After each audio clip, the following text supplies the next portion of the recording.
The सड़कनामा की video देखने के लिए हमारे चैनल को सब्सक्राइब कीजिए और बेल आइकन को प्रेस कीजिए। शुरुआत प्रोक्योरमेंट से करता हूँ। बड़ी अहम जिम्मेवारी बड़े अच्छे तरीके से डिपार्टमेंट ने इसको निभाया है। 2020 की पैडी कॉमन ग्रेड की और ए ग्रेड की प्रोक्योरमेंट के अंदर कल शाम तक हमारे पास 55,07,000 मेट्रिक टन पैडी प्रोक्योर हुई, जिसके अंदर से इस बार पहली बार डिपार्टमेंट ने खुद की ट्रांसपोर्टेशन व्यवस्था बनाकर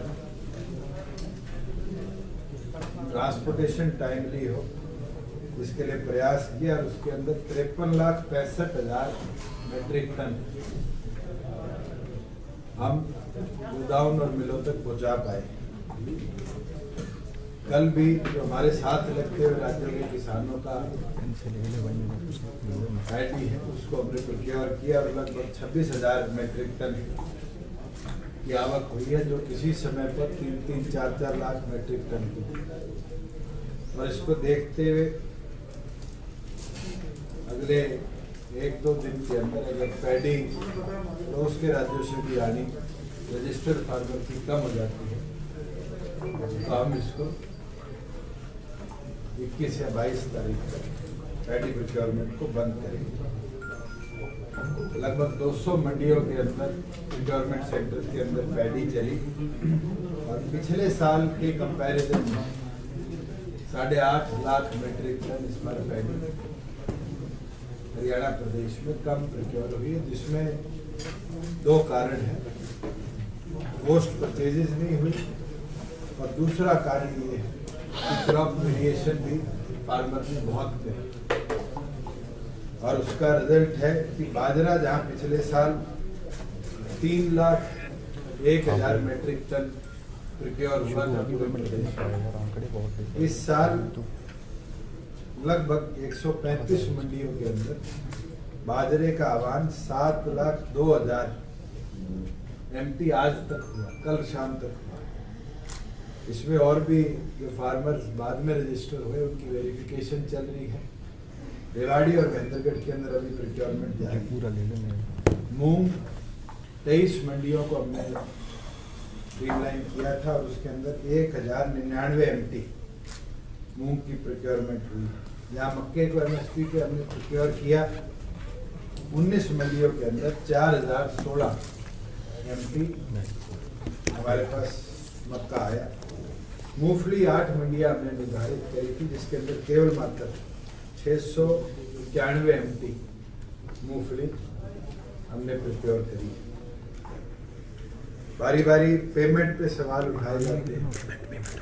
प्रदेश के अंदर 5 क्रॉप जो एमएसपी पे खरीदी गई है उसकी टोटल वैल्यू 11,813 करोड़ रुपए और कल शाम तक 90% के लगभग फार्मर की पेमेंट को हमने प्रोसेस कर दिया, जो कि 10,570 करोड़ के लगभग। इसके अंदर कई मंडियों में आप लोगों ने भी अखबार में दर्शाया था कि फार्मर की पेमेंट नहीं हो पाई, मिसमैच हुई। एक समस्या ये भी आई थी कि करनाल जिले की एक मंडी की पेमेंट सोनीपत के फार्मर के खाते में पहुंच गई।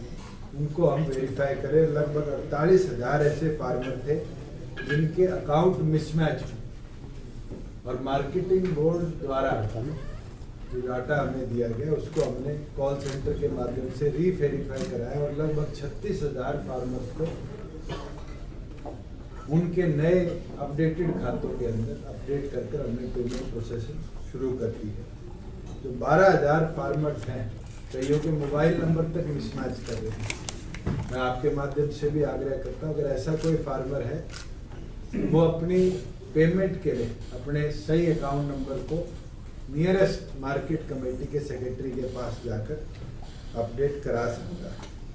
और जैसे जैसे वो अपडेटेशन चलती रहेगी, हम कॉल सेंटर से भी कॉल कराते रहेंगे, तो बचे हुए मिसमैच वाले फार्मर्स हैं उनकी भी टाइमली पेमेंट हम कर पाएंगे। दूसरा, क्योंकि पंचायत एक्ट के अंदर अमेंडमेंट भी पिछले सेशन में बड़ी हुई और उसको देखते हुए स्टेट इलेक्शन कमीशन को भी हमने लिखित में दे दिया है कि वो अपनी पंचायत इलेक्शन की तैयारी करें।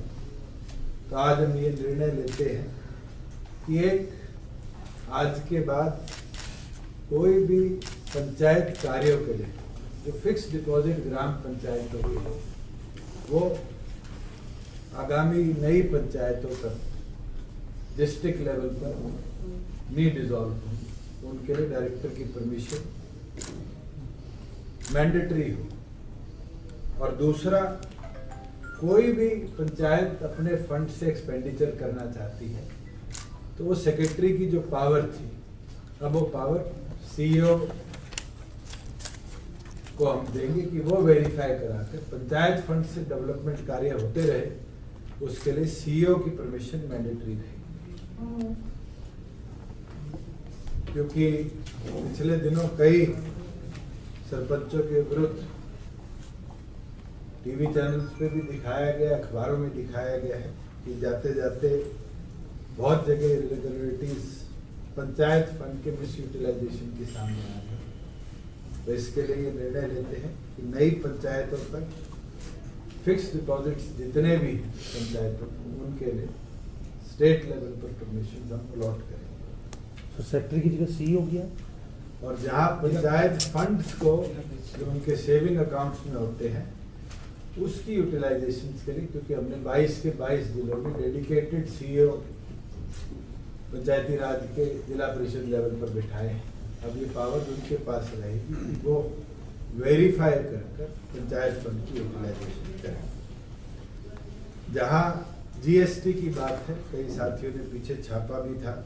मैं आपको बताना चाहूँगा कि कोविड का टाइम बड़ा कठिन टाइम रहा है और इसके अंदर जीएसटी कलेक्शन भी और इंडस्ट्री को रिवाइव करना बड़ा मुश्किल रहा है। हमारे अप्रैल महीने के अंदर जहाँ पिछले साल लगभग 1499.58 करोड़ रुपया स्टेट कलेक्शन थी एसजीएसटी के अंदर, इस साल अप्रैल में वो केवल मात्र 237 करोड़ रुपये। मई के अंदर 1501 करोड़ रुपया थी, वो इस बार 891 करोड़ है। मगर धीरे धीरे डिपार्टमेंट ने मोटिवेट भी किया टैक्स पेयर्स को और जो रिफंड की कार्रवाई पहले मैनुअली की जाती थी उसको भी हमने इलेक्ट्रॉनिक करने का